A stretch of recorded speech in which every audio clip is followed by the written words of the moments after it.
late na daw siya. Oh, late na. O kaya pinag-asikaso namin ngayon. Philippines. Ito. 6 a.m. 6 p.m. Ay, 6 p.m.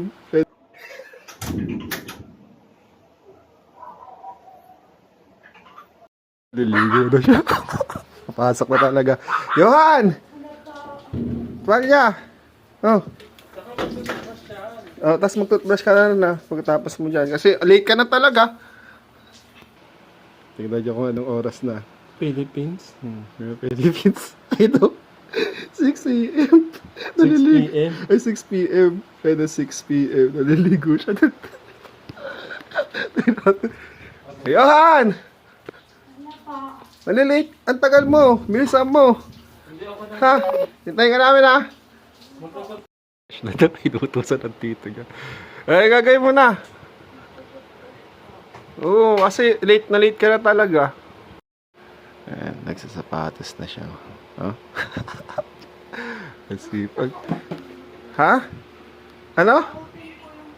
Siyempre, uulan, kaya nagbukas yung ilaw. Bilisan mo na. Papasok ka na. Anong oras na? Anong oras na? Oh. 6:30 na. Bilisan mo kumilos. Opo, late na siya. Di ba? Anong oras na? 6 na eh. Papasok na siya. Ginising niyo? Hindi, naggising siya. Sabi niya late na daw siya. Bilisan mo na. Naligo ka na? Nakaligo na, nakakain na rin siya, ma. Ganon kami ka. Asikaso yan kasi papasok na siya, malilate na siya eh. Ganon kami kamahal na mahal namin yung pamangkin namin. Bisa mo na. O, tara na. Papasok na siya mga. Papasok na kasi siya eh. Ginising niya yan? Hindi, kusa nga nagising, ma. Tapos nagtanong siya ng oras ko. Oo. Ano oras? Sabi ko magsi-6 na be. Sabi niya, late na daw siya. Oh, late na. O kaya pinag-asikaso namin ngayon. Kabigising, pinanigo niyo pa na. Hindi, kumain muna yan pa dyan. Astin, kumain muna siya. Ito, papasok na kami. Hatid ko nga yan eh. Uy, tara na. Bisa mo na.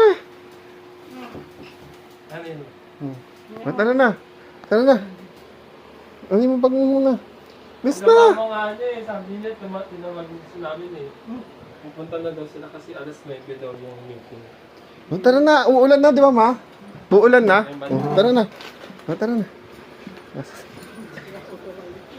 Bis na. Hatid na kakit eh.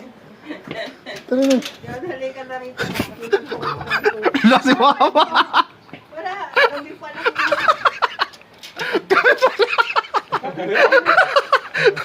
Gawin pa lang! Kami pa na.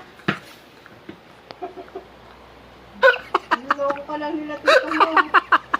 Ay, talaga. Napasok na si mama talaga. Sinabi. Alas 6 pa lang tatlong gabi. Niloko ka lang. Ano ka na? Nakain siya ng